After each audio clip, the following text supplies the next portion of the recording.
You're live. Hey everyone, welcome to the Free Assange Vigil, week 55. My name is Steve Boykin, I am joined this morning by my co-host Andrew Smith. We will introduce our guest Deepa Driver here in a moment, but first let's run through some numbers.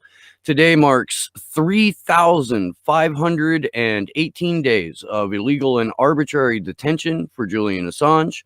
471 days since the WikiLeaks founder was trafficked from the Ecuadorian embassy after being sold to the United Kingdom for a $4.2 billion IMF loan. 50 days remain until the second phase of Julian's show trial and rendition hearing. 1,149 days of incarceration for Reality Winner. She is the longest incarcerated whistleblower under the Espionage Act in history. On a positive note, we have 134 days of freedom for Chelsea Manning, who is live streaming on Twitch Thursday through Sunday from, I believe, 4 p.m. to 8 p.m. Pacific, or 7 to 11 on the East Coast. You guys, Action for Assange is trying to get back to Washington, D.C. We are crowdfunding for that. I am very, very happy to announce that that despite record high unemployment in the U.S. And all of the panic that has been ensuing with COVID-19 and everything else on top of that, we are a little bit over halfway to our goal. So I want to thank you guys so very much for helping to make that possible. If you can and you haven't yet, or you have and you feel like doing it again, please donate. And if you can't, we totally understand for the reasons that I just mentioned and more, but please help us share that link. I am going to, at this point, kick it over to Andrew, who will discuss our call to action for the week. Yeah, so each week, as everybody knows, we put out different calls to action. Last week, we were trying to promote Wise Up Action, so we just put their website up there. This week, we have actually an open letter that's on Wise Up Action, and this is specifically about the abuses or the conflicts of interest around Judge Arbuthnot, who is the magistrate overseeing Julian's entire case, while it is Vanessa Baraster that sits on the bench. So I'm going to put that letter link into chat there just for everybody to go and sign if you could. And then the other one too, this is something that the DEA campaign just recently launched this week. And it's a tool that you can use if you're over in the UK to contact your PM. If you're good with zip codes, you can probably figure out a way to contact ones even if they're not your PM. Your MP. MP, sorry, not PM. But either way, I just put that into chat for everybody too, and that's over on the Don't Extradite Assange campaign's website. But with us today, actually, we have one of our favorite people, Deepa Driver. She relentlessly hosts events across the UK for Julian. Since COVID kicked off, she has moved into an online platform with her Free the Truth events, as well as others. So how are you today, Deepa? I'm great, thank you, Andrew. Thank you very much for allowing me to participate in this. It's amazing to see how you managed to keep the vigil going and how you come together and allow and make this discussion possible for everybody. So it's great to be here. Thank you so much for inviting me. No problem. Thank you again for joining us. So tomorrow you actually have a really special event going on. So I wanted to start off by opening the floor to you to talk about what we have in plan for tomorrow. Thanks. So tomorrow at 1 o'clock British Summer Time, that should be about, I think, 5 hours prior for you. Is that about 7 o'clock for you? We're having, no, 8 o'clock, sorry. 8 o'clock in the morning for those in the US. There is an event with 3 very interesting people. Jeffrey Robertson QC used to be Julian's main defense lawyer, and now he's part of the wider team that Gareth Pierce presides over. He's not just a very good barrister, he's he's also very interested in history. He's written an interesting book on Charles I and how Winston Churchill used that to discuss, to hold people to account for crimes against the people after the Second World War. He's a very eloquent speaker, as most defense barristers are. And in addition, we have somebody who's been a wonderful, wonderful champion of Julian, and one of the few people who had the courage to stand up for Julian in the British Parliament and publicly several times, Chris Williamson, the former MP. Chris is putting together a grassroots resistance movement, so it'd be very interesting to hear from him about how resistance movements can be shaped. And lastly, we have Helen Mercer. Helen's the one who actually gave me this idea, so credit to her and to Emmy at the Julian Assange Defence Committee, or Committee to Defend Julian Assange, as it is now called, the JADC. Last week we had a memorial event that was hosted every year, and where a lot of trade unionists gather to commemorate the toll puddle martyrs who were shipped off and whose trade union rights were infringed. And it's really there that you see they're seen as the birthplace, or the toll puddle struggle is seen as the birthplace of the trade union movement. So Helen's written a very interesting article comparing and contrasting the smearing, the lying, the use of lawfare as it was used against the toll puddle martyrs, and then comparing that to what's happening to Julian today. So she's got an interesting historical perspective. I think what will be really interesting is also to quiz Jeffrey a little bit about how a lot of what is happening with Julian is to provide this veneer of due process, about the law. I mean, I speak to a lot of lawyers, and I don't know about you, but when I speak to lawyers, they all say, oh, but shouldn't he be punished for skipping bail? And, oh, but didn't he do this or didn't he do that? Without thinking about what the purpose of the law is and the fundamental idea that anybody who's accused of a crime should be able to defend themselves. They shouldn't be spied upon and then their tapes sent off to the CIA. They shouldn't be put in a prison without charge. They shouldn't be psychologically tortured. And most importantly, what is a journalist, a peace-loving man, somebody who's brought to light war crimes rather than committed them, doing in Belmarsh maximum security prison, when Tony Blair, Hillary Clinton, Bush, Obama, all these people are walking around free, Tony Blair's running a peace foundation, for Christ's sake. I mean, it's like an upside down world. I have frequently said that we live in a cartoon, Deepa, and every day something happens that bears that out just a little bit more. I'm stunned by the level of, I guess, or the lack of curiosity on the part of the international legal community where this is concerned, because I've heard similar things like, oh, well, he should be punished for jumping bail. Well, he was. He served the longest sentence passed in UK history for doing so. Now he's a remand prisoner. There's no way you can argue that he is anything but a political prisoner. And we've got a letter from the International Barristers organization, but the signatories on it are much fewer and further between than I would have thought.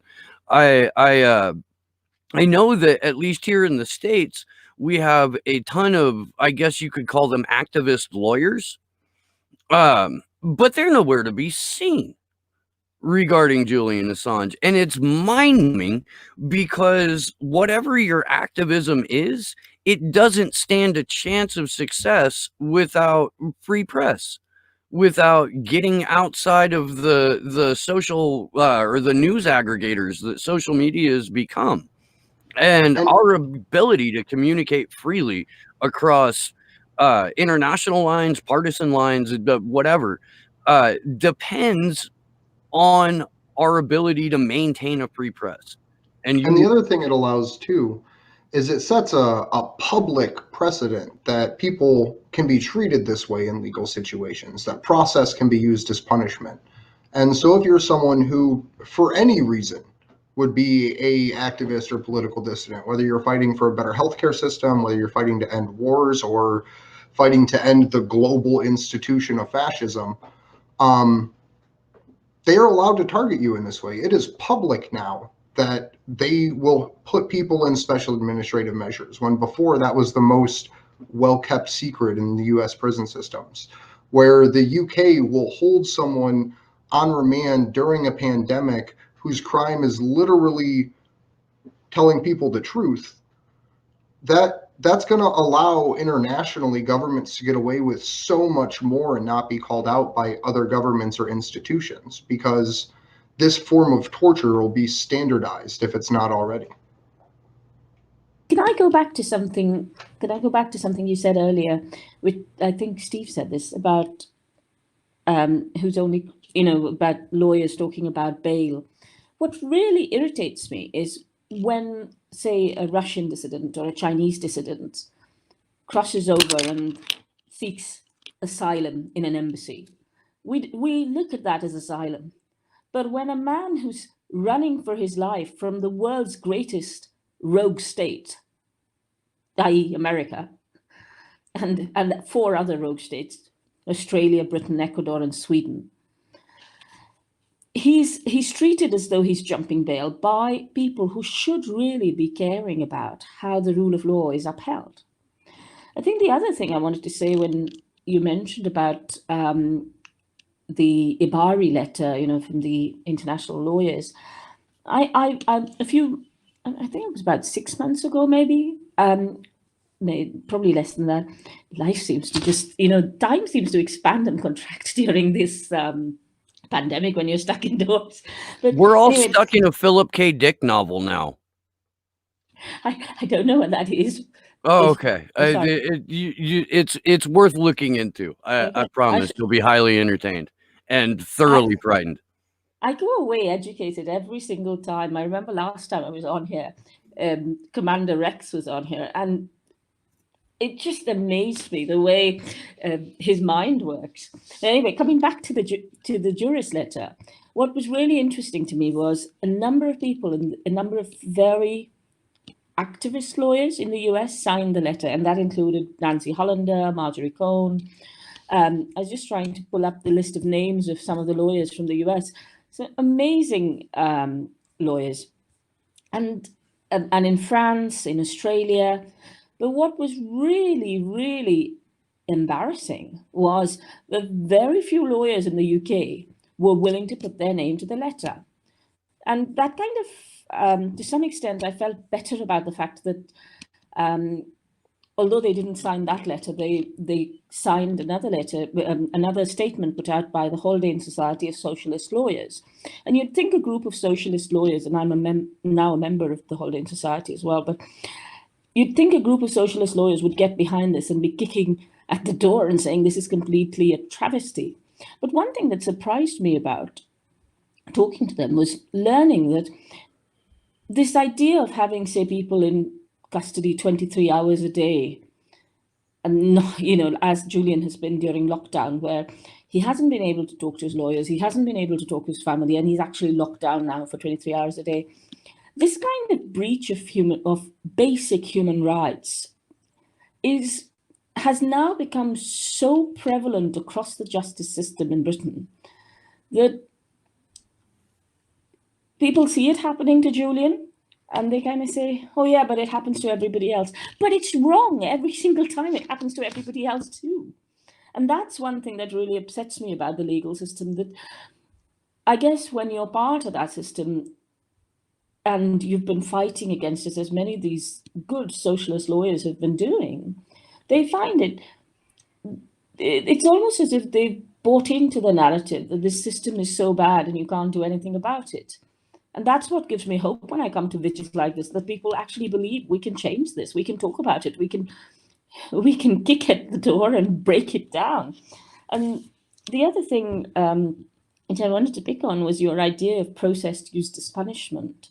And I think that's a beautiful way of expressing it, because that's exactly what's happening to Julian, and that's partly what we're trying to bring out in the session tomorrow.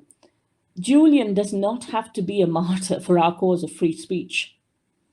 We do not want him to suffer in order for this to come out. And I suspect some of you will have seen John Firth's film, Not in Our Name, a few weeks ago. And it was very interesting to see how so many experts were saying he is being tortured. And yet, again, everybody seems to say, oh, yeah, he's being tortured, and move on. So I'm really, it upsets me, it depresses me, but it also makes me think that we have to do better. And we have to come together. Sorry, waffled on a bit. Oh no, waffle away. Consider us Belgium here. Just get your waffles on. It's fine. I think that one of the things that we've done, not setting out to do it, but just as a course of, in the course of holding these vigils now for 55 consecutive weeks, is we're trying to destigmatize talking about the horrific nature of these Five Eyes countries and the reality that we don't have governments that run intelligence agencies. We have intelligence agencies that run governments. And if we're successful in destigmatizing, just simply discussing it, then we can have these conversations anywhere. We can have them while people are gathered in protest for a completely separate issue, and be able to make the connection that your free speech and Julian Assange's life are intertwined. The future of investigative journalism is inherently intertwined with activism in general. And when we can do that, that's when we're going to start to see cooperation and cohesion on an international level, where everybody who has a cause thinks their cause is the most important cause. And if we can kind of decouple that, not necessarily selfish idealism, but that I guess purity of mindset, I think, is what I'm going for. Then we can really start to see ideas proliferate that don't have a label attached to them or a branding attached to them. Do you know what I mean? It's early still. I've only had one cup of coffee. I'm not sure if all cylinders are firing.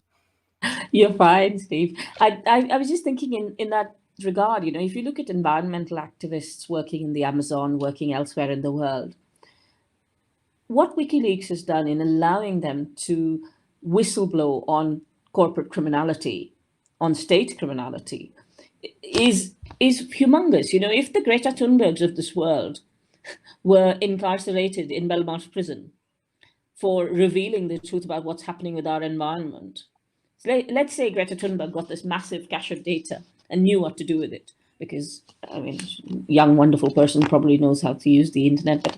But if she were to disclose it, what we're saying is we're going to jail her, because, you can call anything classified, you can be criminal, and then once you call it classified, and even if you perform a criminal act, it cannot be released.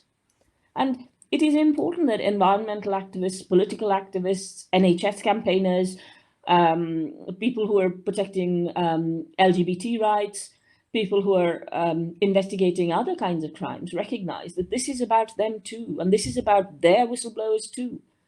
It's not just about war crimes. The range of things that WikiLeaks has released is humongous. It's in terms of, for people in Europe, it released information about TTIP, this transatlantic ability to have companies sue governments in secret courts. Yeah. These are all important things that people need to know about. And so I remember Patrick Coleman wrote, I encourage people to read this article by Patrick Coburn on the London Review of Books website. On that website, he's written this very interesting article, and he spoke about it at an event, and he was saying what Julian released in terms of the information was not things that people didn't know. People on the ground in Iraq and Afghanistan, the real investigative journalists, knew about it, but they had no proof. They had no evidence. And what Chelsea and Julian and Snowden and others have done is allowed for that information to be out in the public domain in a way in which the information can be corroborated and cannot be hidden behind behind lies and fraud. And this is what the Reuters head of bureau in Baghdad said as well, that he was even shown the video of the two Reuters journalists being gunned down, but he was shown an edited version, which didn't tell him what was really going on. And he went in there, quite naive in some ways, I would think, thinking that he had to build relationships with these people so that they would disclose information to him. He didn't want to have an adversarial relationship like his predecessors had had. And when he came out of this process and he learned what had really gone on, he was suicidal. He was confined to an institution several times because he couldn't deal with the fact that he had been taken in so badly, and he had blamed the people who had, the two Reuters journalists for what happened to them. And this is what we have to remember, that nobody would be able to corroborate any of the crimes that took place in Iraq and Afghanistan without WikiLeaks. And the crimes that are still happening in Iraq and Afghanistan are still being exposed. On top of all of it, we have a friend of the show, David McBride, has come on a couple times to talk about what he's exposed and his situation and the state of his case over in Australia. And I know a lot of people know, but just in case people don't, David McBride essentially revealed war crimes in Iraq and Afghanistan that were associated with essentially the political climate, where when they realized that they needed a boost in the polls to get whatever neoliberal or neoconservative they needed elected, they would send Australian troops to die in Afghanistan. And David Bride exposed that. And in exposing that, David Bride inadvertently showed the world the state of the Australian press, because a lot of people then realized, wow, Australia doesn't have a Bill of Rights and something that the US would consider a First Amendment, because ABC News Studios got raided out there. And it was essentially a show of power by the Australian government to then prosecute journalists and whistleblowers, because they have the literal legal authority in Australia to rewrite history in newsrooms and on news websites that don't fall in line with the government narrative. So there's still heroes out there that are working tirelessly and at great self-detriment to expose this. And it's not just here in the US, because these wars are global. It's something that every Western nation around the world has committed atrocities in the name of building an oil empire, essentially. Well, and an all-encompassing surveillance state on top of that oil empire. Because once you've gone to the trouble of exploiting a native population to claim their natural resources, you then need to keep tabs on that native population that you've been committing genocide in and exploiting and basically practicing escalatio for the better part of anywhere from 200 to 200 years. And why it's so hard to communicate to people that a surveillance state is a bad idea is a testament to how well the surveillance state is working, I think. Yeah, I think it's quite interesting. I was speaking to a member of the family the other day, and I think my husband and I often try out our ideas on them, because they're your typical, I would say,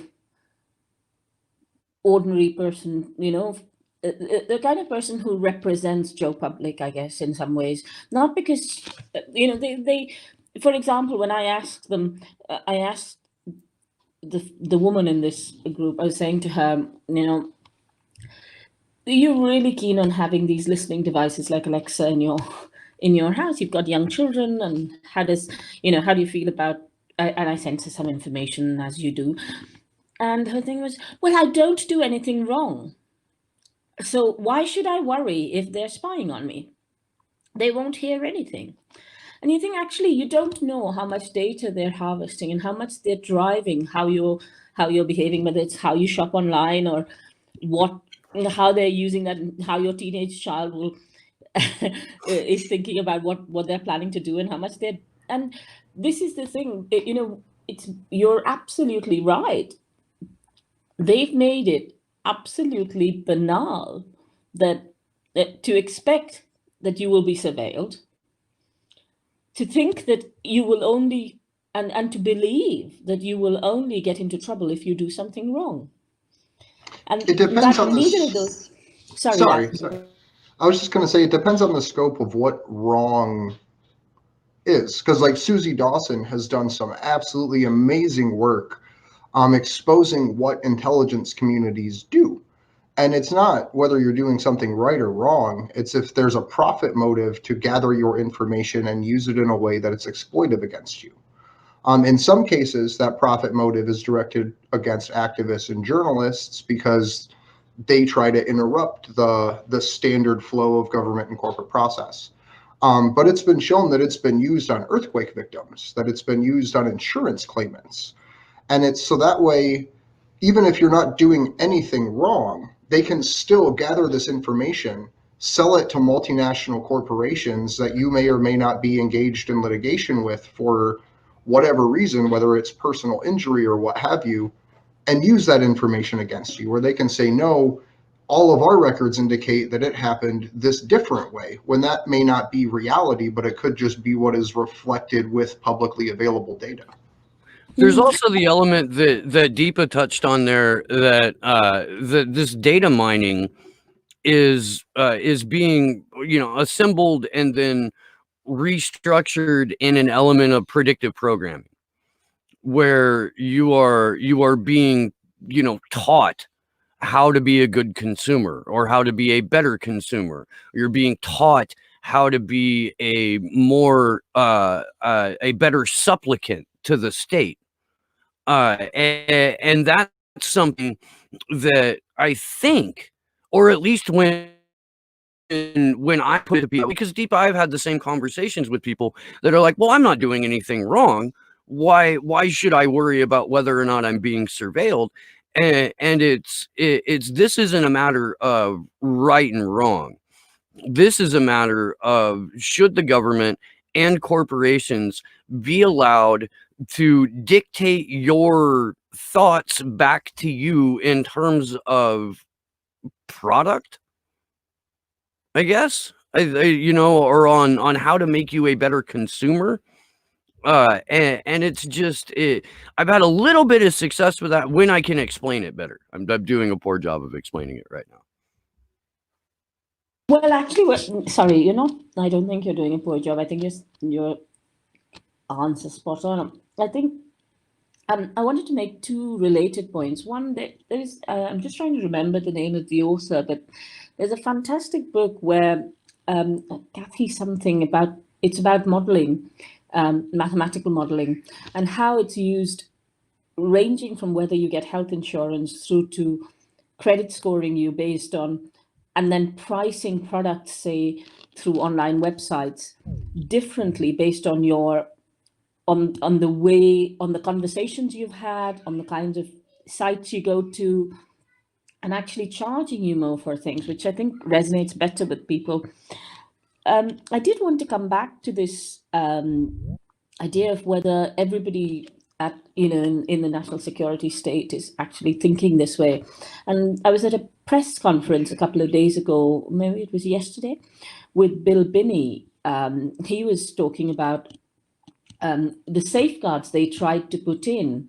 And initially he was saying, when I thought this was quite funny, he was saying one of the reasons they wanted to put these safeguards in terms of protecting and not releasing all the information in terms of contacts and when they were surveilling people, was because they were worried that the dodgy deals they had between your senators and corporations would start to be revealed through all this surveillance. And over time, what happened was those safeguards which he had built in were taken away. And it is through the removal of these safeguards that actually we come to a position where everybody everywhere is being targeted, which means that, and this is what is crucial, which is that in Britain right now, they are trying to criminalize whistleblowing. They're trying to criminalize the journalists who receive information arising from whistleblowing. How else are you going to know about the crimes that your state commits in your name? And how else are you going to hold the Boris Johnsons of this world, the people who cause huge amounts of catastrophe everywhere in the world, to account, unless you have somebody with principles who feels able to reveal information, even if they do it secretly? And very few people, for example, in COVID, we know there is so much information floating about from different kinds of experts that it's very hard to work out what's the truth and what's wrong. And it is really important that we allow those who really understand what's going on with the world to tell us about it. And if they feel that they will be surveilled and their families will be destroyed and their lives will be destroyed, as has happened with John Kiriakou, as has happened with Catherine Gunn, as has happened with Julian Assange, he's got 2 young children. The ages between 0 and 4 are some of the most fun parts of a child's life for a parent. And for the last, 5 months, since February, he's not been able to even meet them once a month. He's not able to talk to his lawyers for more than, Aitor Martinez, his lawyer in the Spanish case, said Julian had to call him 10 times to have one 10-minute conversation because the line kept mysteriously getting cut off. The latest news, which is horrendously appalling, is that after a year of asking, Julian's finally received a computer. And guess what they've done? They glued the keys down. Fucked up. It's so fucked up. I'm sorry, but Jesus Christ, man.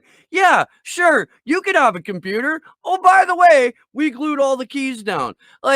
What petty little bureaucrat is responsible for that? What fucking, this is someone who took a magnifying glass to ants every day of their life growing up, trying to burn smaller creatures because they got some sort of, I don't know, bump in personal power out of it. The depravity that has gone into the torture and ongoing persecution of Julian Assange for no other reason than heading a publishing outlet that embarrassed governments is insane to me. And the governments became embarrassed because their crimes were exposed, not because we're talking about intimate secrets between lovers, not because we're talking about what pet names you call your cat, but because people's lives were destroyed in every conceivable sense. And so you turn that destruction around on the person in the outlet that brought it to light, and people are fine with this, but they're not fine with the crimes coming out. That's how ass backwards the citizenry at large has become. Well, it gives me the angers. It does. The Canary article that we have, actually, that you want to dive into, Steve, really outlines how powerful journalism is. Because essentially what the UK is trying to do, what committee is it? Parliament's Intelligence and Security Committee. The Parliament's Intelligence and Security Committee are essentially, and Steve will dig into the article, but trying to build the Espionage Act that's in the US and the UK while Julian Assange is being prosecuted. So do you want to read into that, Steve? Yeah, let me pull that up, and then let me pull up YouTube real quick too to make sure that the things are jiving. So I got to thank Misty, our Tuesday co-host and all around badass, for calling my attention to this article. And yeah, let's just jump right into it. Parliament's Intelligence and Security Committee is recommending Boris Johnson's government bring forward I can read this morning. Its proposed Espionage Act. The new laws will likely end up not much different from the sort of legislation that's currently being applied by the U.S. against WikiLeaks founder Julian Assange. The legislation would make it much harder for whistleblowers to reveal wrongdoings and would also criminalize journalists who publish leaks. Those who break the law could face up to 14 years of imprisonment if proposals from the Law Commission are adopted. The ISC report states in 2017, the Law Commission ran a consultation which considered options for updating the Official Secrets Acts and replacing them with a new Espionage Act. It goes on to add, it is very clear that the Official Secrets Act regime is not fit for purpose, and the longer this goes unrectified, the longer the intelligence community's hands are tied. Poor intelligence community. It is essential that there is a clear commitment to bring forward new legislation to replace it.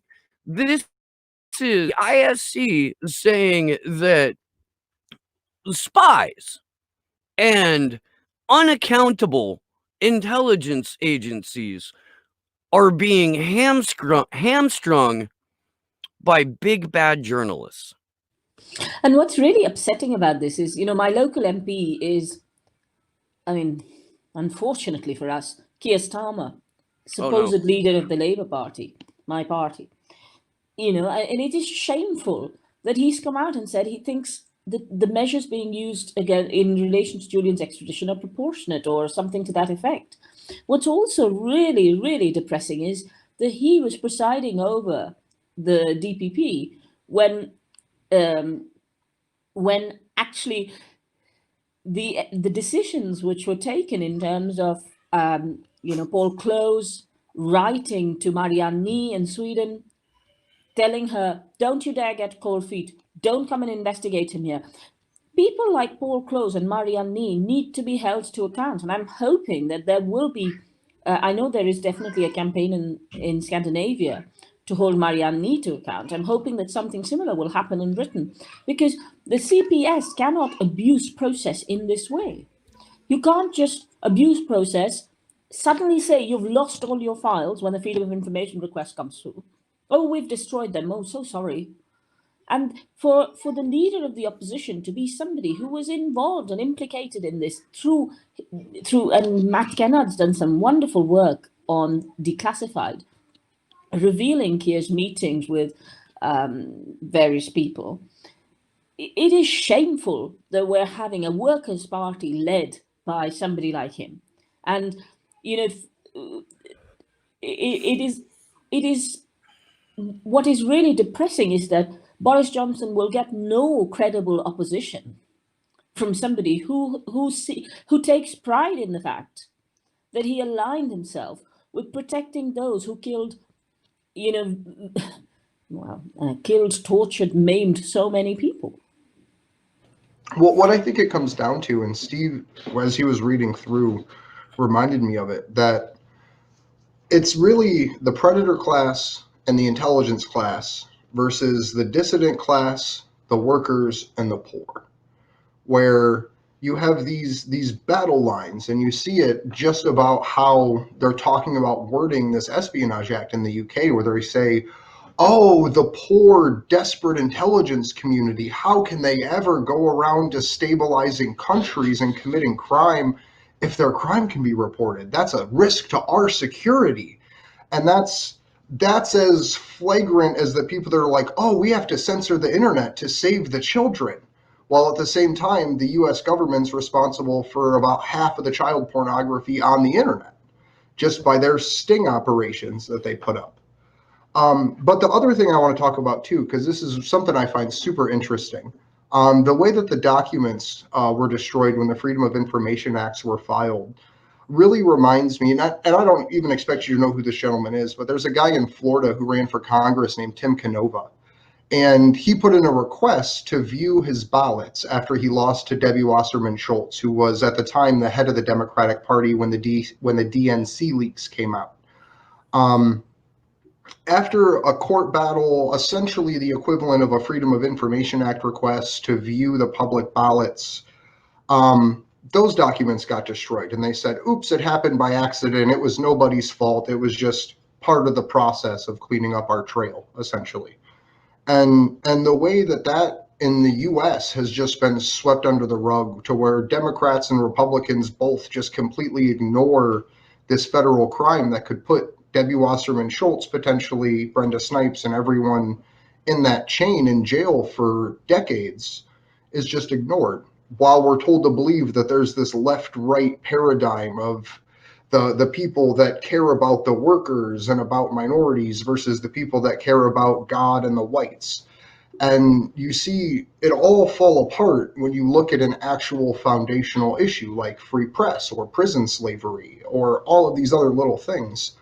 And I just hope that we reach a point collectively where we don't talk about ists, isms, and personalities, that we talk about what our foundational principles are and how nothing can come forward if we don't actually have the ability to have a discussion to figure out what's actually right and what's wrong. That's why this is post-partisan. What we do, what like the one thing that we've consciously put into the minds of the people who watch this vigil is that we can't have a conversation about policy. We can't have a conversation about politics unless we've got primary source information that gives us a complete picture of how government works and how corporations work and how the lines that have traditionally defined nation states have been blurred over the last 50, 60, 100 years. So this is very much a foray into a post-partisan future. That we, like the 50 or 80 people watching right now, and us hosting, and the people like Deepa who are kind enough to come onto the vigils as guests, that we're trying to drag people into this realm of post-partisanship, albeit kicking, screaming, and with heavier arms than we have. But if propaganda is supposed to be a deterrent, it is failing miserably, at least in this space, and I think that is a cause for alarm and fear on the part of intelligence communities, on the part of their social media minders with blue checks next to their name. It has the same effect as shouting fire in a crowded theater, except for the theater's actually on fire and it needs to be shouted. I think what's I don't know if you heard the it might have been a bit too early for you in the US, but at 3:00 this afternoon, our time, we had a session, webinar, as they call it, with Kristen Huffson, Nick Davies, and Claudia Weber, talking about, and Joe Glenton as well, talking about what's happening with Julian. One of the things that Nick Davies said was quite interesting. He said, it is and I quote, it's an intellectually corrupt, politically motivated misuse of the law to try to extradite Julian Assange. And he said that, and then he also talked about how, he was talking about how a group of young children was slaughtered by the US in Afghanistan. This today's thing was in the Afghan war logs, and the idea was that it was commemorating, I think it was 10 years since those war logs were released, etc. But later on in the debate, I asked a question about the D notices in the UK, because I'm really concerned that one of the reasons, and I don't doubt that one of the reasons the mainstream media doesn't touch the Assange case is not just because of some distaste for somebody who might have been tainted with sexual assault smears, but also because they're never, you know, when you say, oh, they're drawing the line and this is going to affect journalistic freedom, somebody said to me, well, it won't affect journalistic freedom because these guys were never going to cross that line anyway.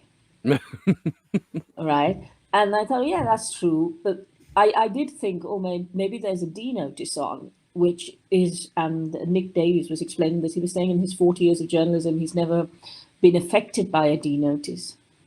But one of the things that I was trying to get across through the chat, which didn't get through, was that things changed after the Guardian computers were attacked. And when that was done, I think it really scared a lot of people.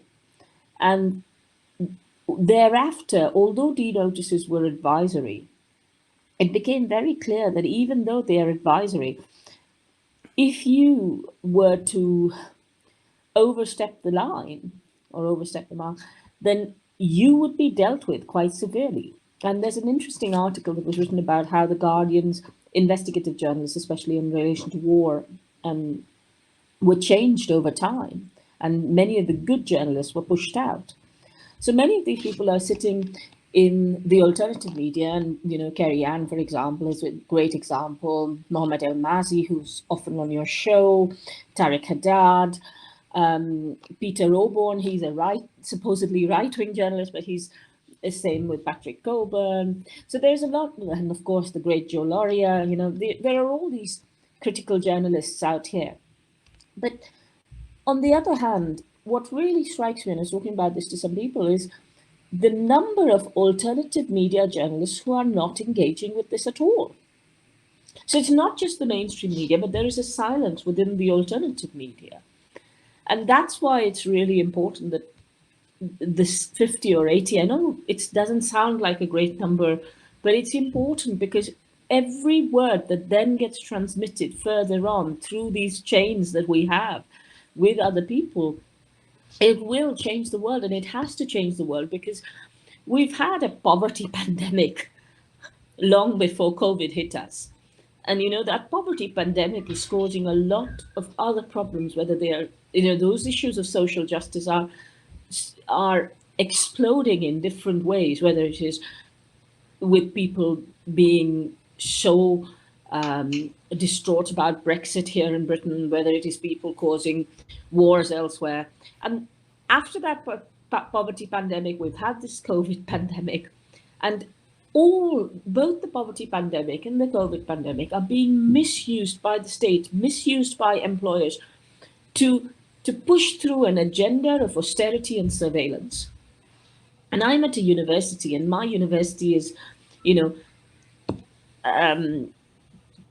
pushing through an online teaching kind of thing. And again, this is about extracting data from our students, making them pay, disempowering lecturers, disempowering teachers. And it is through these vigils and these conversations that we change that narrative, because the narrative has to be changed. And the elephant in the room, which is the criminality of these people, needs to be dealt with.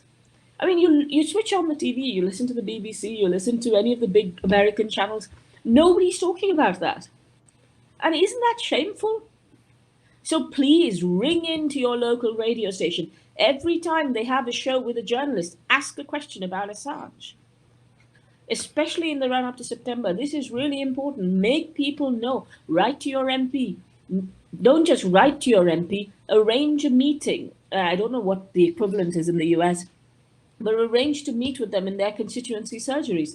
Talk to them about why you think it is important. And you might think, oh, I'm just one person who's going to listen. But if a lot of us do this, they are so desperate for our votes and our approval that they might just change, and it might save a man's life. One of the things that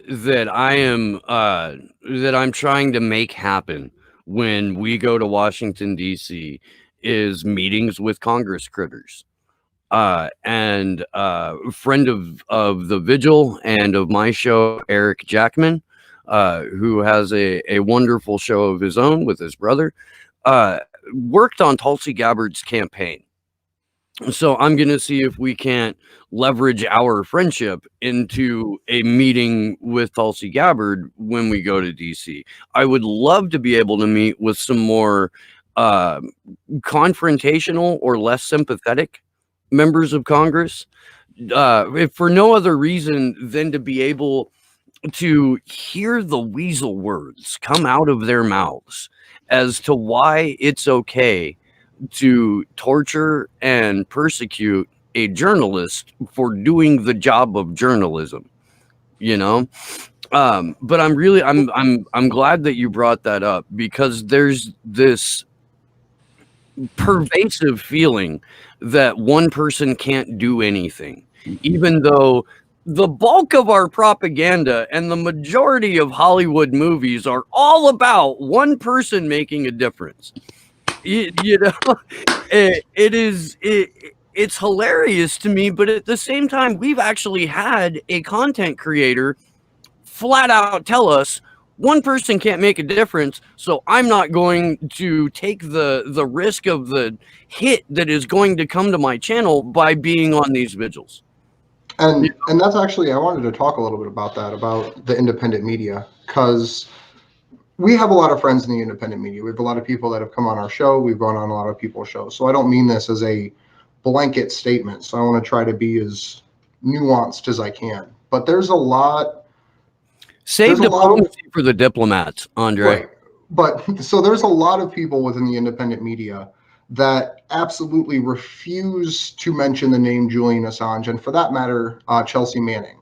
And then trying to get people to even engage with a name like David McBride, for that matter, is even more impossible. And what it comes down to is a lot of what we see as independent media isn't independent, because independent media funds itself. Independent media is something where the people directly viewing it are the only source of revenue. And people like Jason Burmis are a wonderful shining example of this, where it's not about how much money they get from YouTube. It's not about if they have a Patreon. It's about if the correct information is being put forward. And coming in to doing these vigils, I had a lot of friends in the independent media. Like, there was a lot of people that I knew because I worked on political campaigns. I was an environmental activist when I first started this road to trying to change the world. And back during those things, I was getting great reception. I even managed to get a candidate interviewed on the primetime TYT program from the Green Party, which is like the everyone shits on them in the US political party. And then I transitioned into activism for Julian, because we were literally asked, people who are aware, to be his voice. And then a lot of doors closed with friends I had in the independent media and connections that I had made. And it's to the point where before this show, before you had joined us, Deepa, we were even talking about, like, is it even worth contacting these people anymore?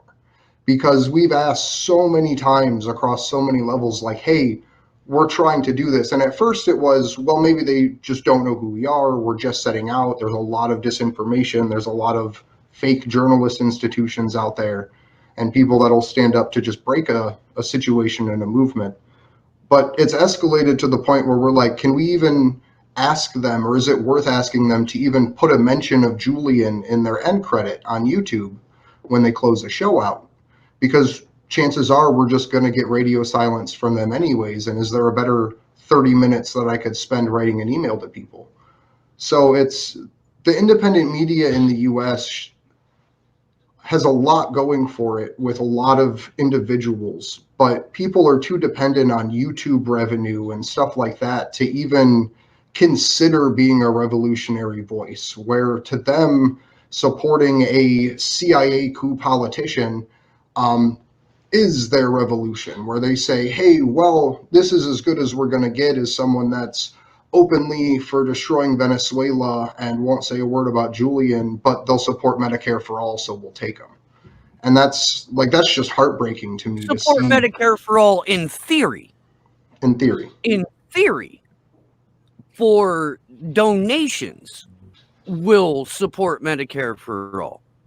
But when it comes down to actually fighting for it, no, that's not what your Congress critter is going to do. And I guess to I've the had larger I was just having this conversation with Misty yesterday, because Misty has a show called Facts on the Ground that people should go subscribe to and check out when we're done here with the vigil this morning. And not just because I'm the most recent guest on it, but because it's a fantastic show, and she's talking about, her and Jesse Zerwell are talking about stuff that like nobody is touching. So it's phenomenal. But when the question of independent media gets brought up, like I get big mad real quick, because the way that we have monetized thought, the way that we have the way that most independent media functions, and I'll try to explain this really, really quick because I definitely want to hear Deepa's thoughts and about how this works in the UK. But the way that it seems to work here in the US is most content creators follow the business model of the Young Turks, who were only following the business model of The Daily Show, where you use a clip from mainstream media that forms the baseline material for your content. And you wag your finger at mainstream media, and then you immediately go to the next clip. And all you're doing is training your audience to react to you reacting to mainstream media. And that's it. Like, that's the entire show. And very rarely in independent media do you see content creators interview actual independent journalists. Very, very rarely does that happen. The format is, let's roll a clip, let's make fun of the clip, and let's uncritically move on to the next clip. And it's so frustrating. It is it's also the opposite of what I do on my own show, where if I find that I'm citing a particular independent journalist, I will do my damnedest to bring that person on the show and have them explain it, because I have questions, but I'm pretty thin on answers. I'm thick on opinions, thin on answers. And so Deepa had mentioned and was talking about, not to pivot the conversation too far, but about online teaching and the shift in education. Personally, I think that it's literally going to enable the intelligence community from birth through when you take your job after college, whatever that may be, to intimately know what that person has been exposed to on an educational standpoint. And through the use of online platforms, you eliminate a lot of that person-to-person teaching experience. You eliminate that teacher that inspires that child. And for a lot of people that start out in activism, it's because they had a teacher that was honest with them. Personally, I had a teacher that was best friends with a guy that was shot and killed in the Kent State shootings. And so I think what's happening with this shift to online education models is it's just allowing the intelligence community to gauge the effectiveness and adjust the level of propaganda that they inundate society with.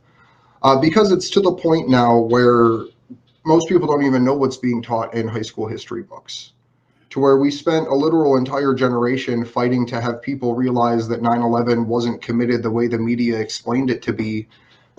But that got lost in translation into the history books, into the next generation. So even having to go back and educate that previous generation about the truths that we discovered becomes a struggle. So I guess Deepa's having some camera problems, but that's okay. We can even go to Brady Bunch, maybe. I don't know.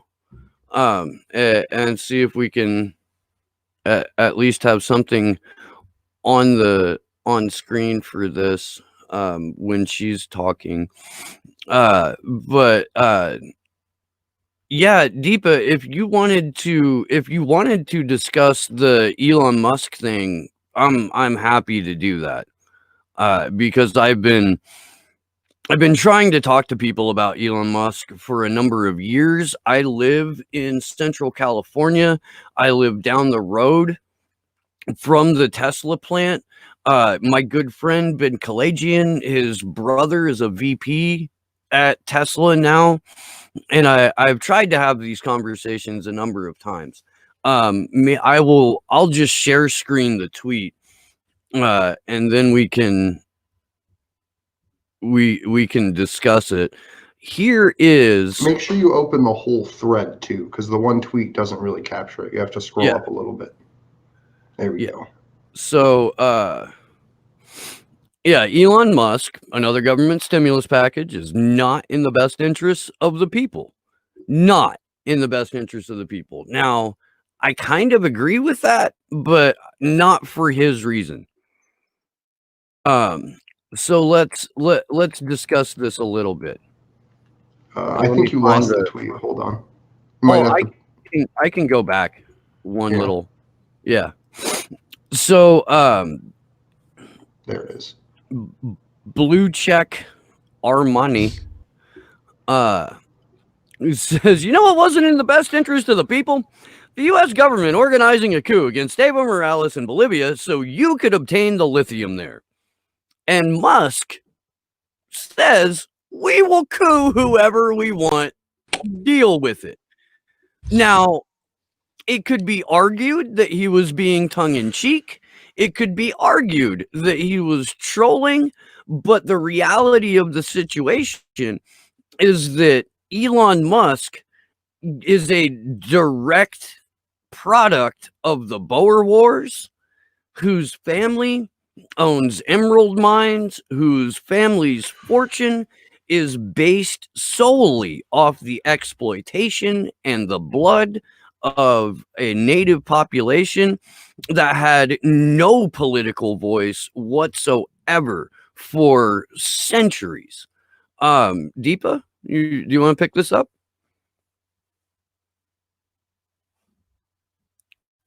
Oh, you're muted. Can you hear me?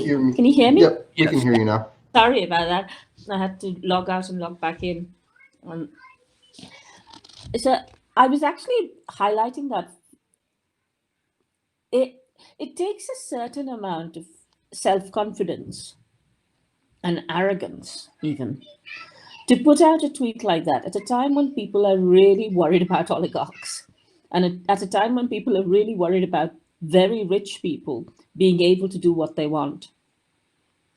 And that's exactly what he's saying.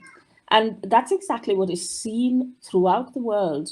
And that's exactly what is being demonstrated day in and day out in Julian's case. This arrogance, this belief that we will say we're doing this, we will drag him out of a sovereign embassy, we will buy him out of a sovereign embassy, we will park him in a maximum security prison, and then we will say he's going to be extradited for 175 years in Supermax, and you won't be able to do anything about it. And that's what this is about. This is about this inherent superiority complex that these people seem to have. And that really bothers me because, I guess to a certain extent, I think we need some form of revolution, off with their heads, because these kinds of people are destroyed. I mean, off with their heads is a metaphorical term, by the way, before anybody thinks I'm suggesting any violence of any sort. No, what I'm saying is we need to topple the kind of structures that that allow a small number of people to have so much control over the rest of us. And if you think you want to take back control, whether you're somebody who voted for Brexit, whether you're somebody who voted for Trump in the US, whether you want to have control over your life, what Julian Assange's case is saying to you is that you cannot have control over your life. The people who are in positions of power will determine what will happen to you. And they disrespect you. They care two wits what you think.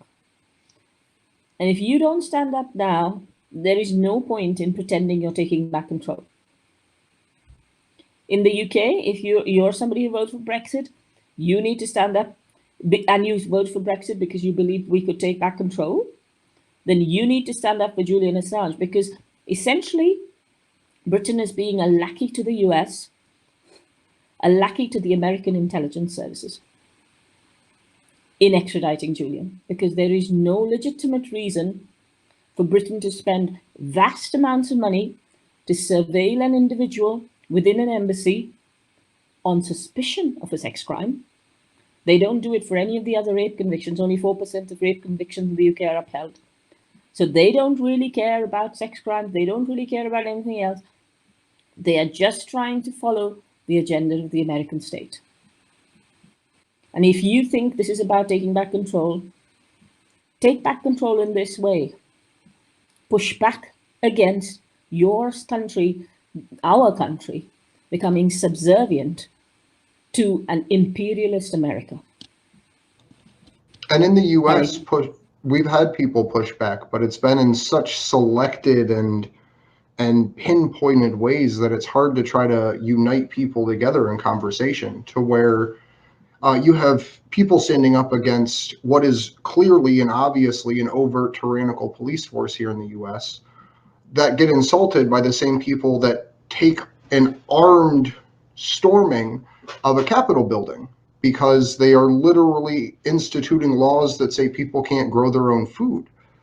And so I think what it really comes down to is trying to find a way to have people realize that they're all fighting the same ghost, that everyone's so blinded by reading their book of socialism or their book about capitalism that as they reach their hand into the meat grinder of tyranny, they all explain it from a different perspective while it's killing them.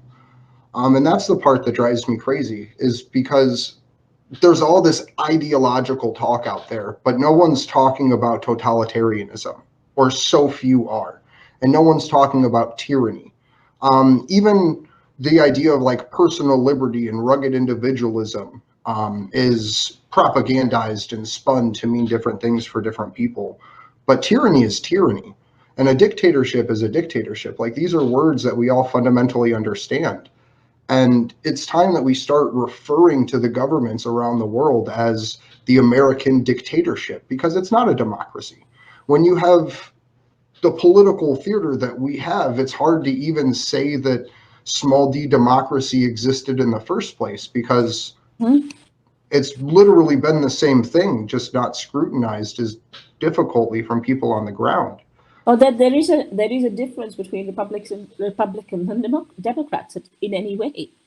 I think could I also come back to something we were talking about earlier, and talking about independent journalists who are actually making an effort. And could I acknowledge Margaret Prescott, who runs the show called I don't know how to pronounce it, Sojourner Truth, within KPFK 90.7 FM, I think it's called.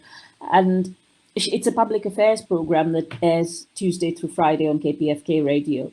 And she's made a real effort to pick up on Julian's case from time to time. So I want to acknowledge her. I want to acknowledge people like Joe Laria and Consortium News, who've been pushing on Julian and, saying things about him. I want to acknowledge people in the UK, people like Mohamed El Mazi, who report from court regularly, as does, and this, I'm just having a senior moment. Sorry, I can't remember the name of the Australian journalist. Would you be able to help me? The one who tweets regularly. Marty, that's the one. Sorry. People like Marty Silk, who are at least helping us hold power to account. And we need more citizen journalists, people like Joe Brack, who are going out and getting things recorded. And, they're not having shows which have millions of people viewing it.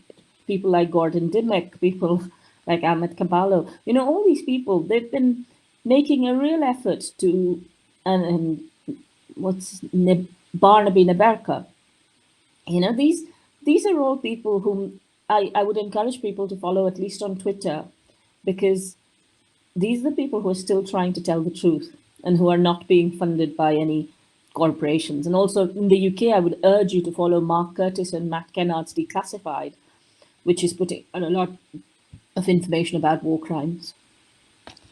Back to you, Andrew. A couple of the other really good journalists or people that we've had on here quite a bit, you have that I recommend personally.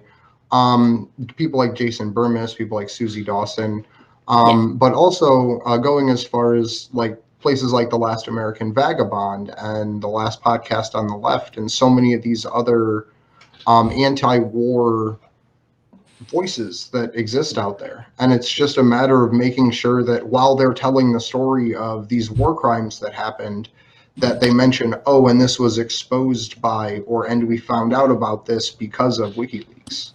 And that's also Elizabeth Voss. It's also Jaloria. It's I think Elizabeth is great.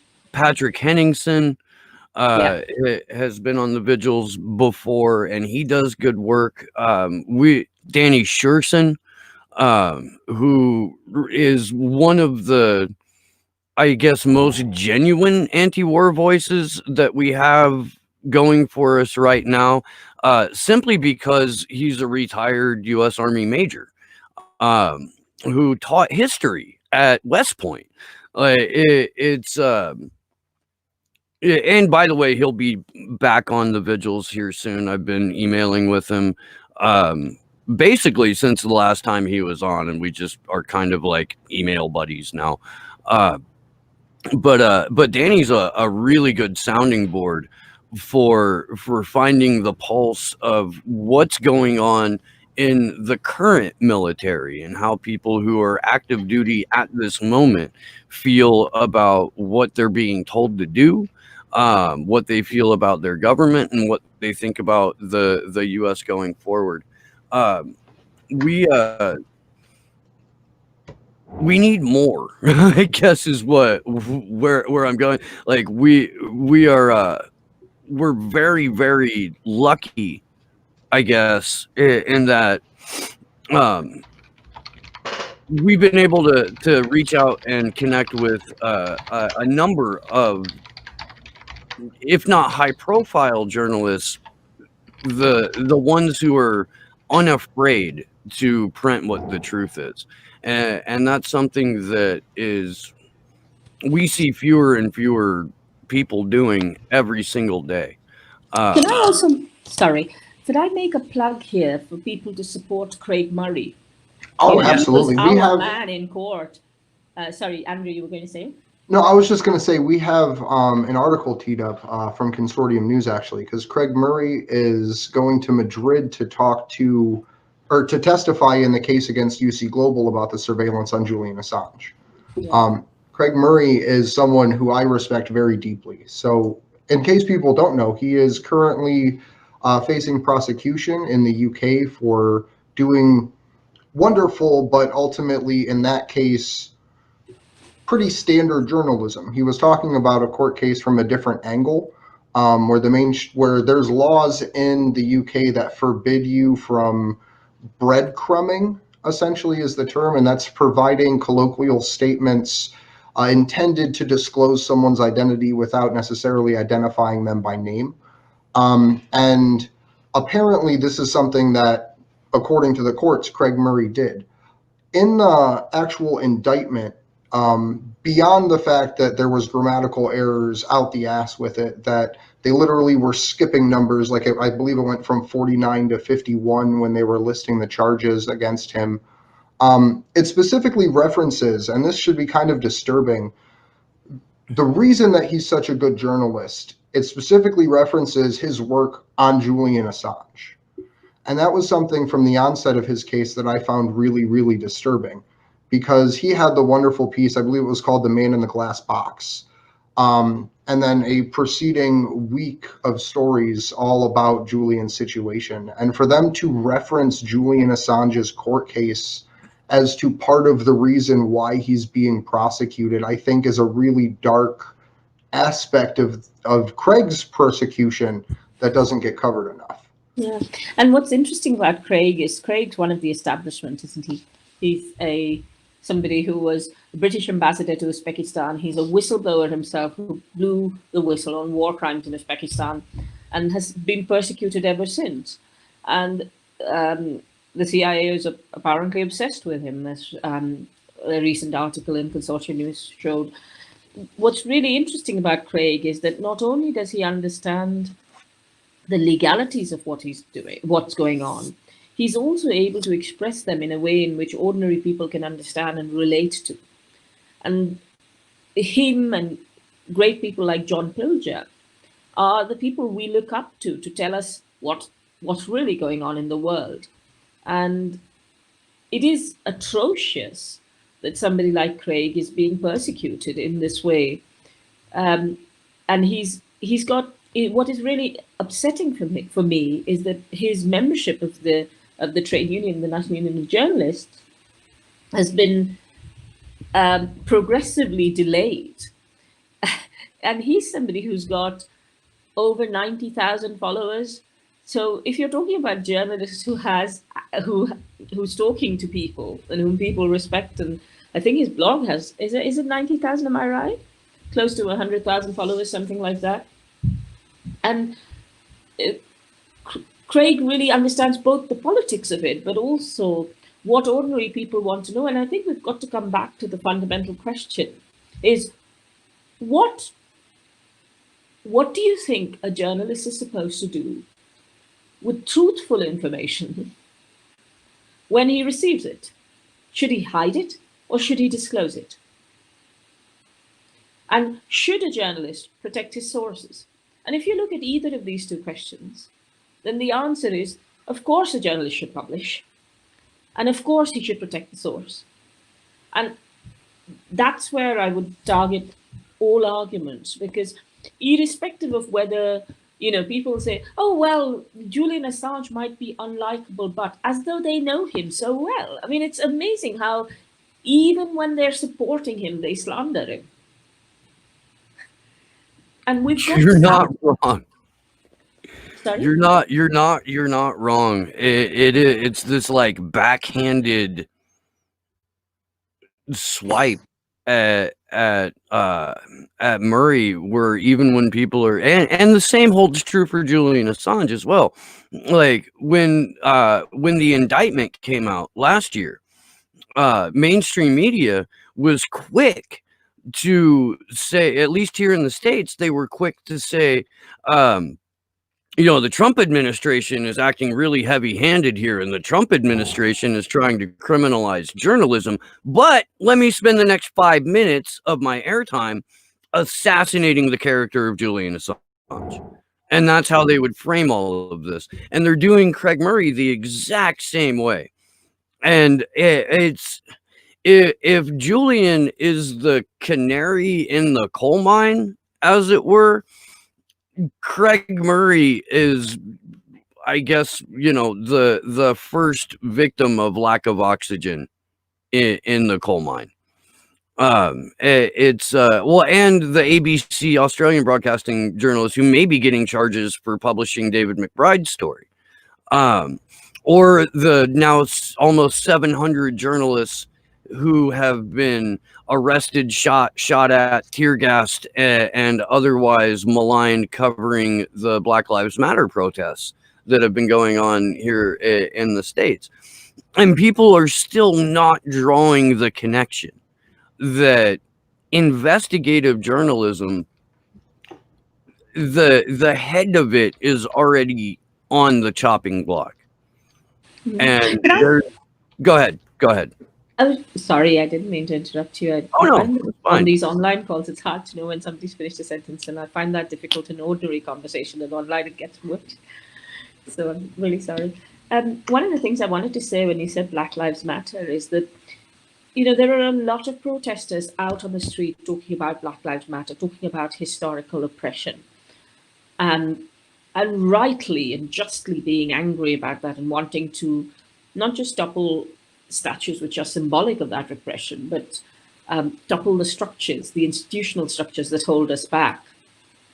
But what's really important, if you want to tackle inequality, if you want to tackle structurally embedded injustice, is that you recognize that the people in Iraq, the people in Afghanistan, the people in parts of the world where our troops are going in and killing people are also Black, the political definition of Black, right? Where their lives also matter. And if their lives matter, it isn't simply, somebody saying like Boris does, picking the knees with watermelon smiles or using some other swear word about Black people or whatever else. It is about really their lives not mattering, them being shot down, mowed down, them being tortured in isolation, and that's not mattering. And if you think you believe in Black Lives Matter, you need to stand up for whistleblowers and for Assange. Because what Assange revealed, what Chelsea revealed, was that Black lives do not matter in Iraq and Afghanistan. You're absolutely. They are unpeople. Yeah, sorry.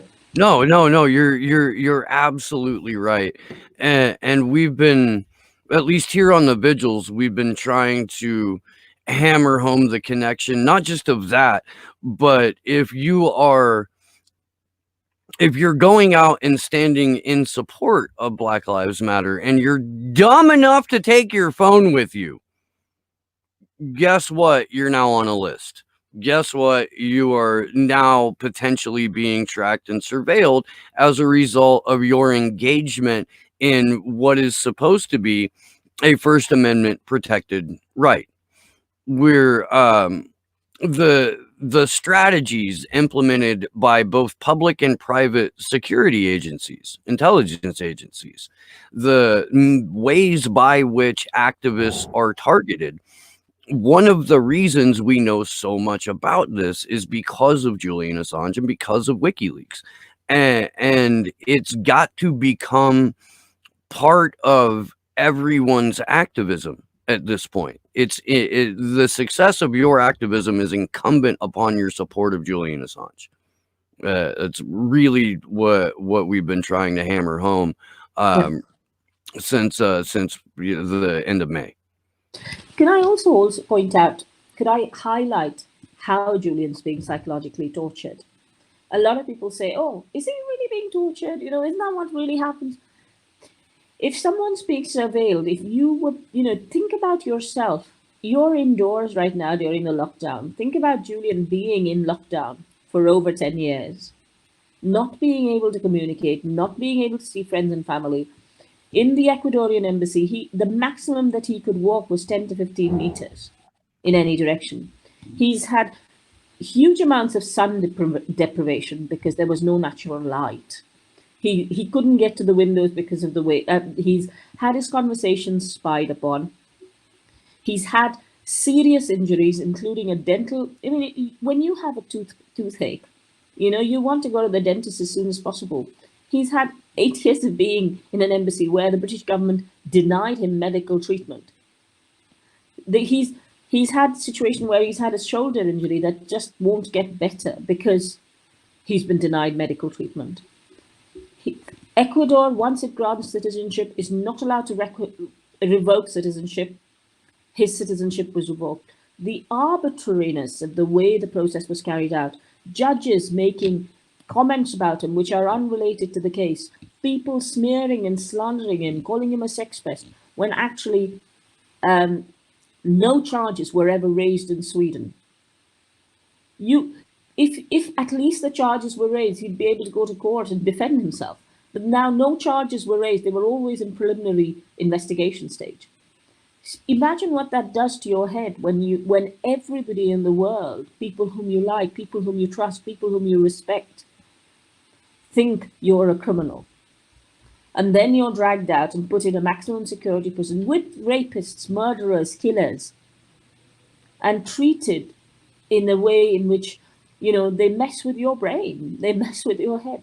He's being tortured even now, and to say that, oh yeah, we can get him some psychological treatment there in the prison, you cannot give someone treatment for torture while they continue to be tortured.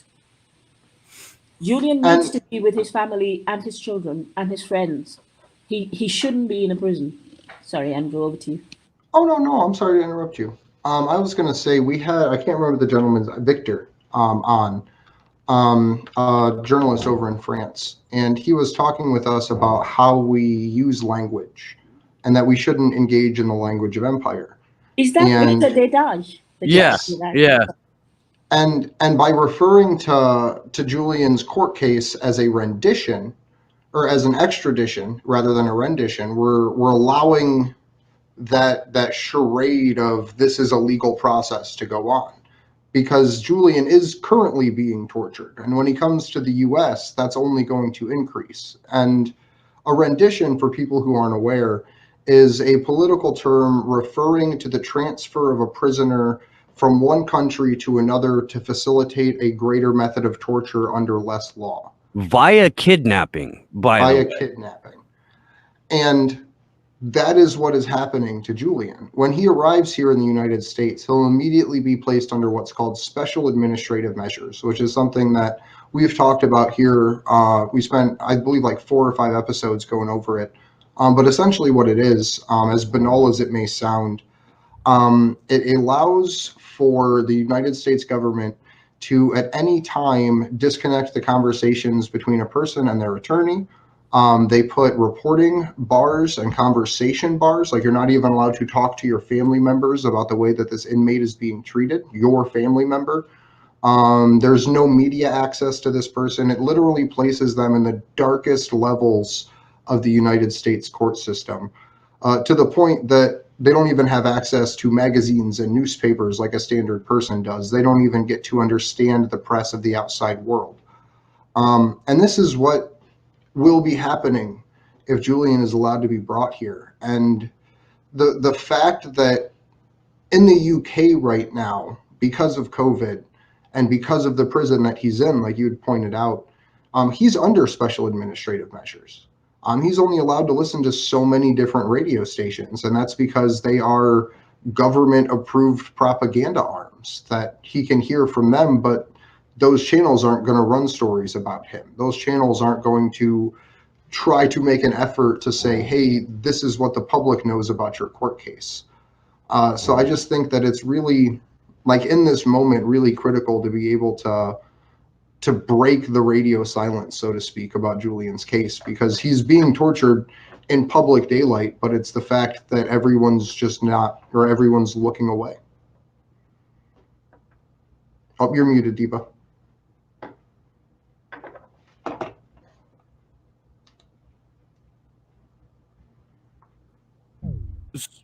Oh, so I just threw the, I'm not sure where Deepa went, but I just threw the link that she posted in our chat into my chat. We have, Can you hear me now? Yes. Yes. Ah, brilliant. Sorry, I had to log out and log in again. I was going to say, if you don't believe what's going to happen to Julian, just look at what happened to Chelsea. I mean, she was stripped, put under a light in bright lights all through the day, not given any privacy, left alone. I mean, the amount of torture she suffered was just horrendous. And that's what they did to her. That's what they're going to do to Julian. Look at what they did around the world to people when you couldn't see what was going on. It is our duty to shine a light on their crimes. We need to go after them. We need to go after those who misuse their positions of power to do what they've done to Julian and Chelsea, to do what they've done to people in Iraq and Afghanistan, to do what they've done to people all around the world. We need to go after them. This isn't, we cannot stay quiet, because we are next. If you have children, If you have family, your children are next.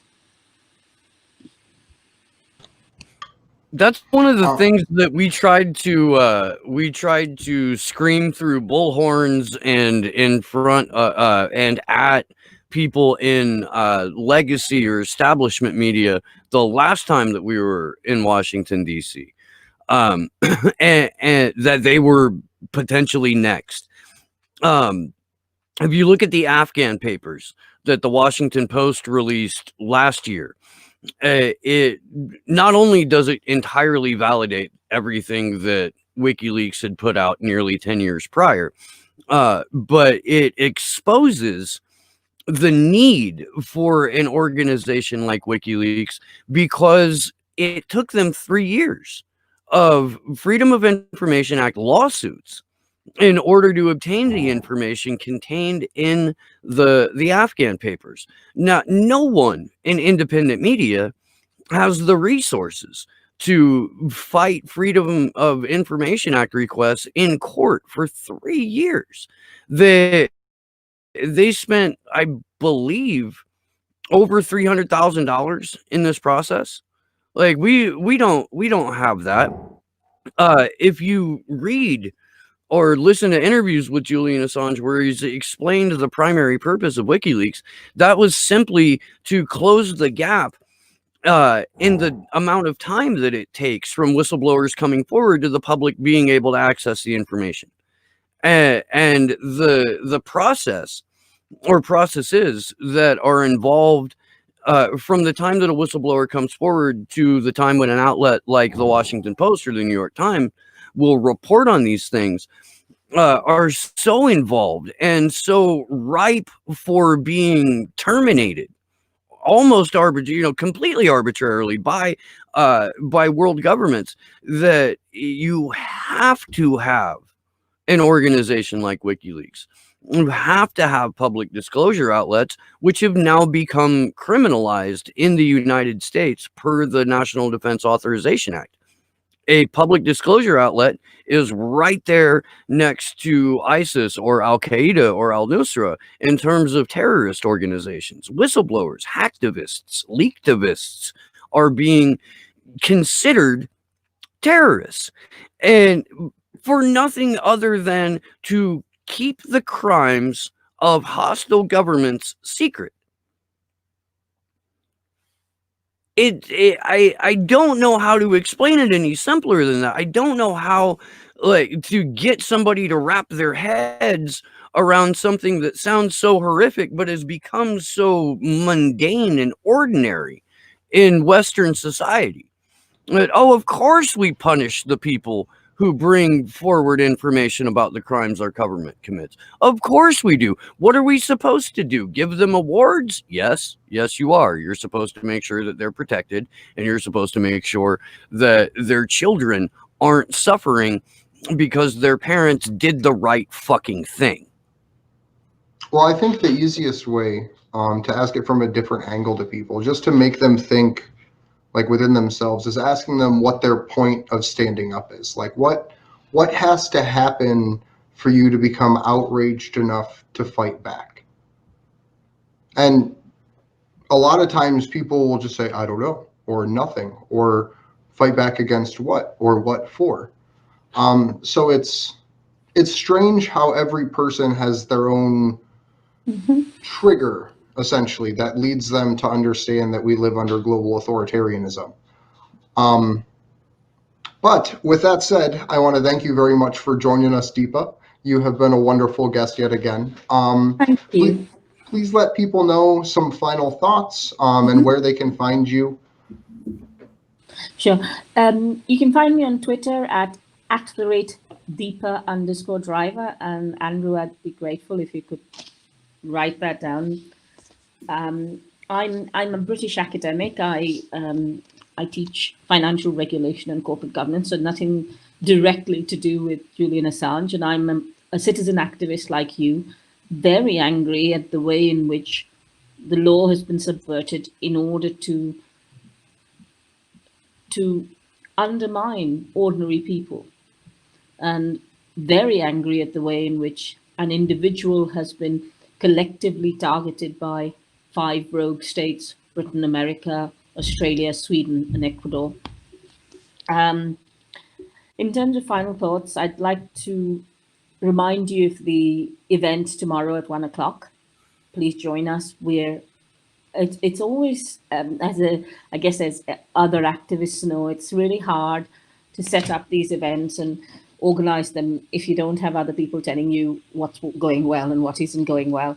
So please join us, tell us, talk to us, ask us questions, and please talk to your friends, your neighbors, your children, your acquaintances about what's happening with Julian.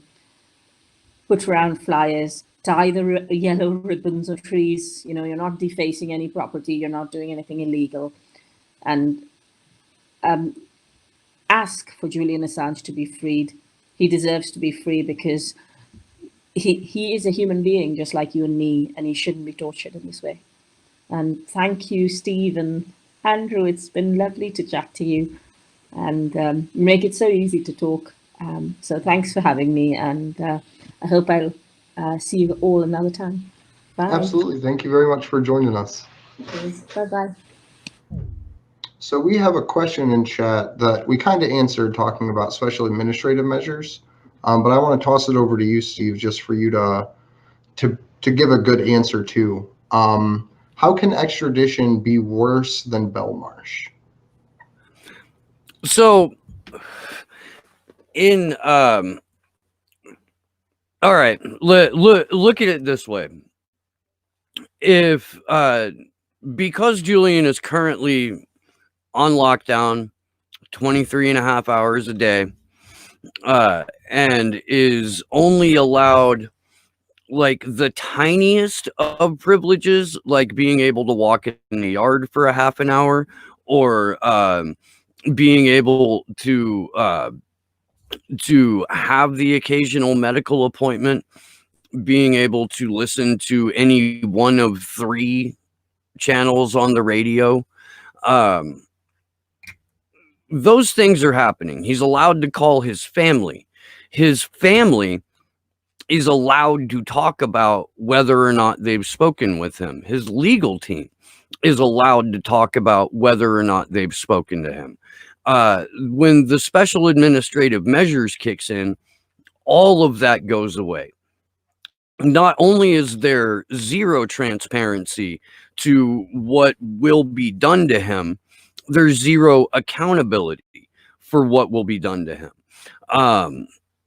The isolation that he currently experiences at 23 and a half hours a day will be supplemented with methods of provable torture, like sensory deprivation or sensory overload. What Deepa was describing, where Chelsea was forced to stand naked in a room with incredibly bright light and incredibly loud music, we know that this is torture. This is also part of the process under special administrative measures. The gag orders that will be placed on his family and on his legal team are such that Julian Assange would effectively be removed from history, removed from real time as well.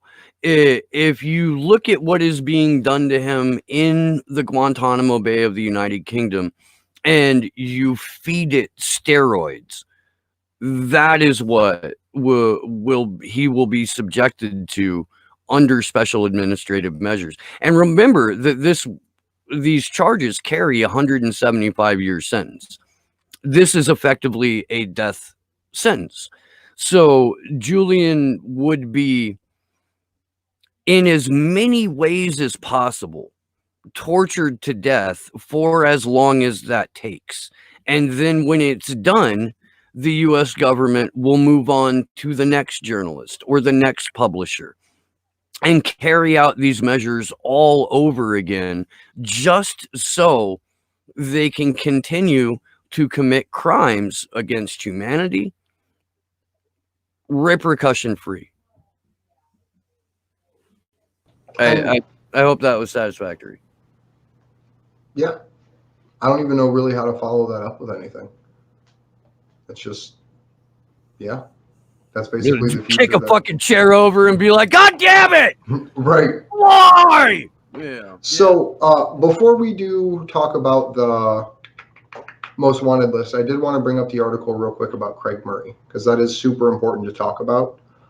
Because Craig Murray is going to Madrid, like we had mentioned, to testify in the UC Global case about private intelligence and intelligence community's actions in general targeting people.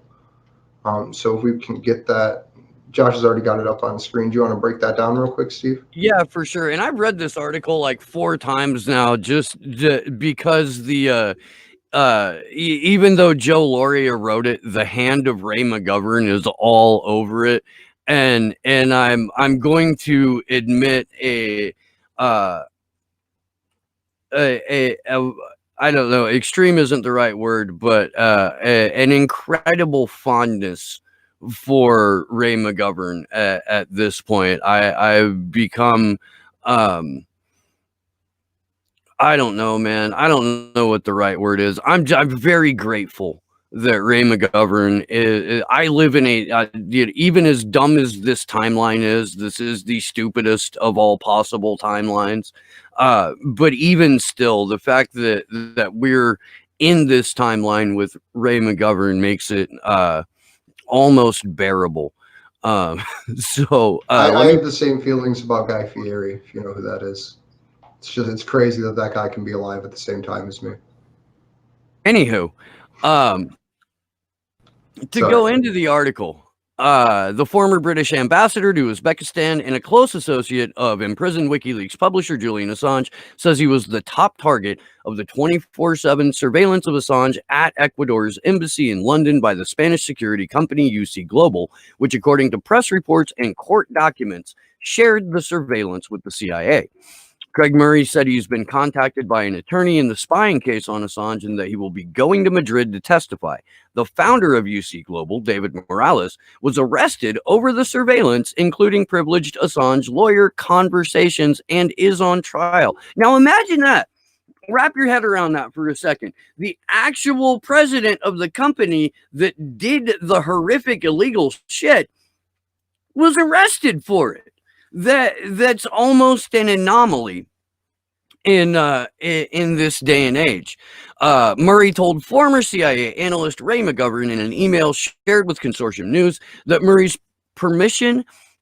Murray's permission, that the CIA was obsessed with him. Murray told McGovern that he'd offered to give evidence to Special Counsel Robert Mueller, who spent $32 million in more than 2 years investigating an alleged conspiracy between the Russian government and the Trump campaign, including how WikiLeaks obtained emails from the DNC and Hillary Clinton campaign chairman John Podesta.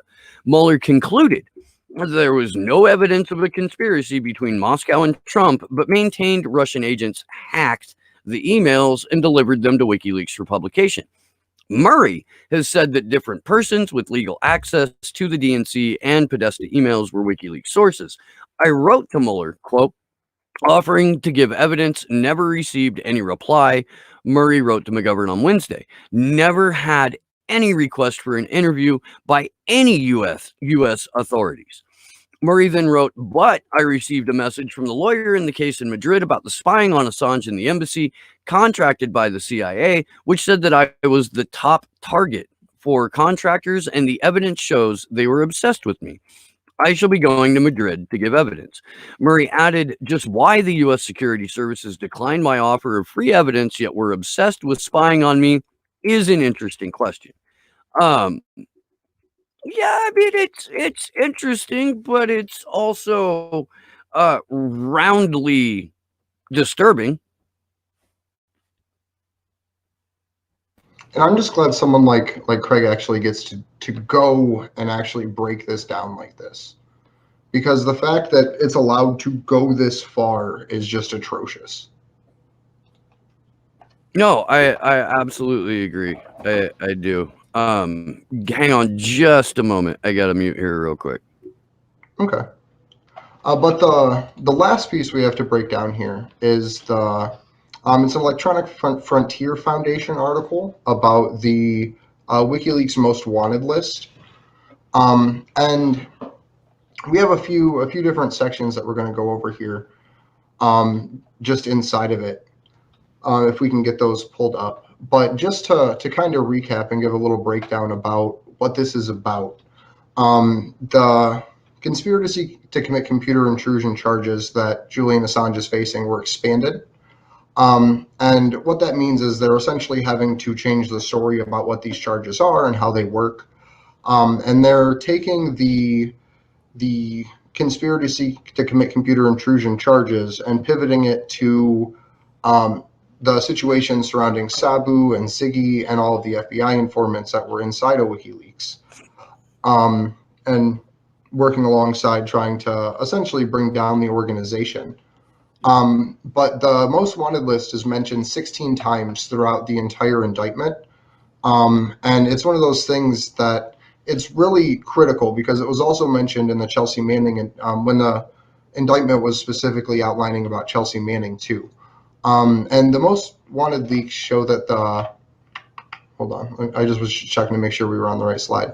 The Most Wanted leaks page shows that the visible edit link, similar to what you might find on any other Wikipedia page. The language is one that can be securely and anonymously adding your nomination by directly editing the page. WikiLeaks, like it shows there, had actually requested that people put up what they would like to see and listed in the Most Wanted leaks. So that way, it was almost a collaboration of people on the ground witnessing crimes, saying, hey, this would be something that would be good to report to WikiLeaks itself. It wasn't WikiLeaks writing out a list saying, please send this to us. It was people affected in these situations that knew about this organization that were putting up these asks or these requests, or maybe people from the human rights community that knew what was going on and had the ability to put this information out there. Sorry, checking out I was checking out the live chat there for a minute. There's a whole side conversation going on that I'm glad I'm not participating in. So this, yeah, I mean, this is absolutely insane because the way that the Most Wanted leaks appear in this superseding indictment.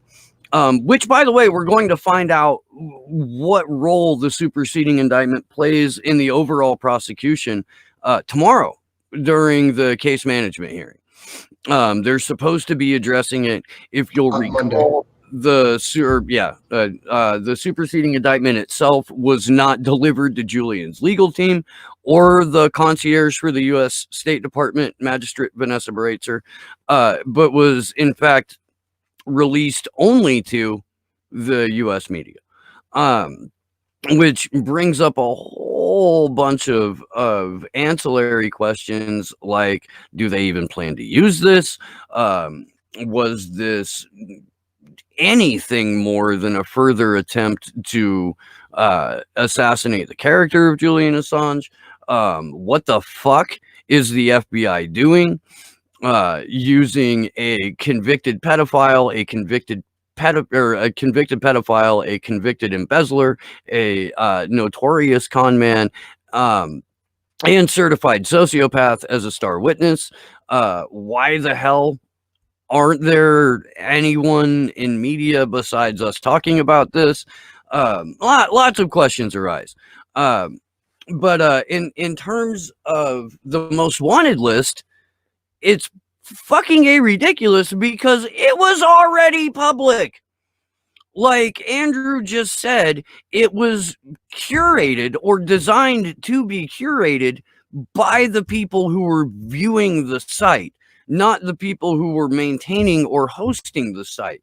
This is audience participation at its finest in terms of who people wanted to see some light shown on. I'm just this whole thing with this superseding indictment has me pretty heated, man. I'm very interested to see what Julian's legal team has to say about this tomorrow or Monday. I keep on thinking today's Sunday for some reason. I don't even know why. I know I'm under caffeinated. I think I mentioned that like twice during the vigil today. So there's just one more part on this that I really want to touch on specifically, and it's on the second slide, but our slides were kind of stretching weird up on the screen. And it's, while today it's in the government's interest to paint WikiLeaks as a rogue band of hackers directed by Assange, the most wanted list page epitomes one of the most important features of WikiLeaks. That as a publisher, it serves the public interest. WikiLeaks served activists, human rights defenders, scholars, reformers, journalists, and other members of the public.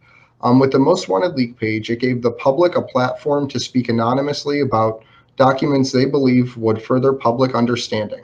It's astonishing and thoughtful, and a democratic way for the public to educate and communicate their priorities to potential whistleblowers, those in power, and other members of the public.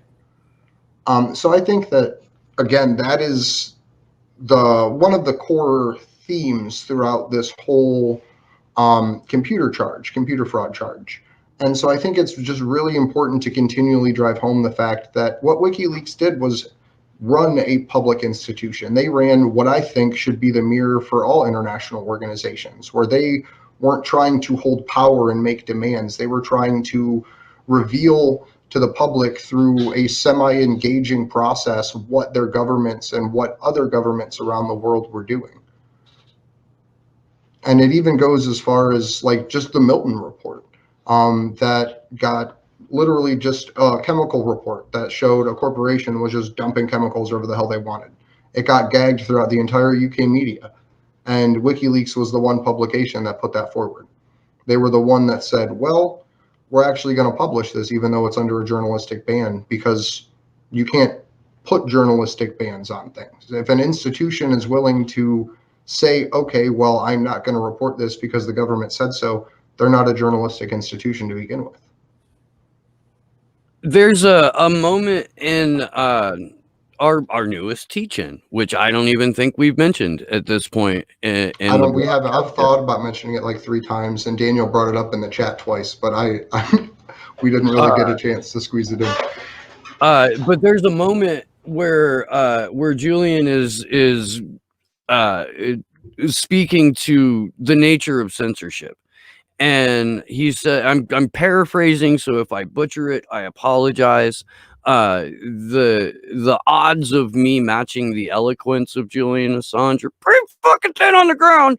But he says censorship has encoded in it a secret process, because if there was no need to keep the process secret, it wouldn't be censored.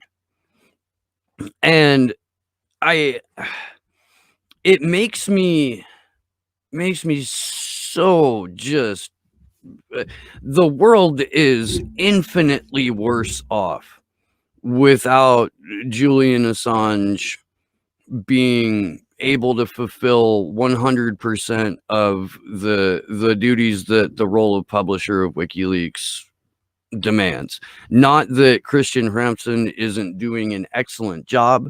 He is. But I feel like leaks would be more frequent. Trust in the overall organization would be higher were Julian still to head the outlet. And I think that I've even heard Christian Ramsden remark that in his own right. So that's not me being like snide or anything. I appreciate that that Christian has been taking up the helm and putting his own life on the line every single day that he maintains the title publisher of WikiLeaks. That is that's an extraordinary show of courage. It is. But the nature of people and the nature of publishing organizations seem to almost live and die based on who's at the helm. The one exception to that I can point to immediately is Consortium News. What Joe Lauria has been able to do and the integrity that he's been able to keep at this outlet, that Robert Perry, swore by and codified into the way that they operate is incredibly commendable. If we don't have any questions, we may as well wrap. Yeah, I'm pretty sure that's all our articles. We actually got to clear out our article queue today. Wow. Right? Yeah. We mentioned it a couple times, but just I think it's worth saying again, Julian's court trial is on Monday, July 27th. As I say that wrong, I apologize. And that is where they're going to be breaking down this new indictment. So most likely on Tuesday, we will have talked with Mohammed Almazi and gotten reports out of court about what was going on there. So we'll cover that next week. Who is our guest next Tuesday, Steve? Next Tuesday, we are going to be joined by activist, singer, songwriter, musician David Rovics, and I am very, very stoked for that. And I should give a huge shout out and my gratitude to our friend Ron Placone, who put me in touch with David to arrange this interview. Saturday, a week from today, we will be joined by Stefania Maruzzi, which is just phenomenal. I feel like we scored on that one. And then Danny Sherson wants to come back, so I'm gonna try and get him scheduled for, I think, maybe next Tuesday. I would really like to see a panel discussion with us, Danny, and Kevin Gistola. I think that would be fun. I was going to say that would be fun to pull Christian on too, because he always makes for a good guest / host at the same time. I love having him on. And I wish the audience did. God damn it, Krish Mohan's fucking great, dude. Y'all need to tune in when he's on. He does, if you like Krish, he does a very deep, educational, provocative, humor-filled stand-up most Fridays. Just to give him a plug, because I think he does awesome work there.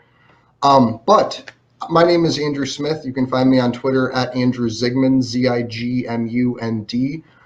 You can find us on actionforassange.com and on Twitter at action_4Assange. We look forward to seeing everybody in DC for the second round of Julian's trials. And we hope that you can help us share that link around. And a special thank you to Deepa for joining us. It's always great to have her on.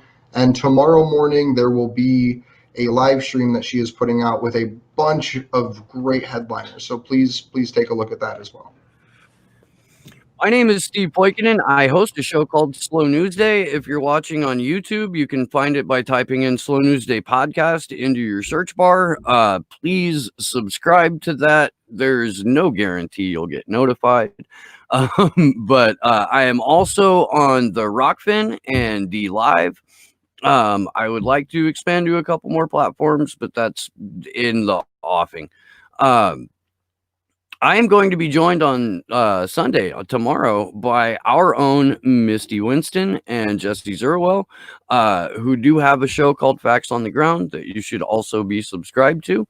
And yeah, I would like to thank Deepa and Sleepy Josh on the ones and twos, and my co-host Andrew. To you guys in the chat watching, we absolutely love you, and you make all of this, if not possible, certainly bearable.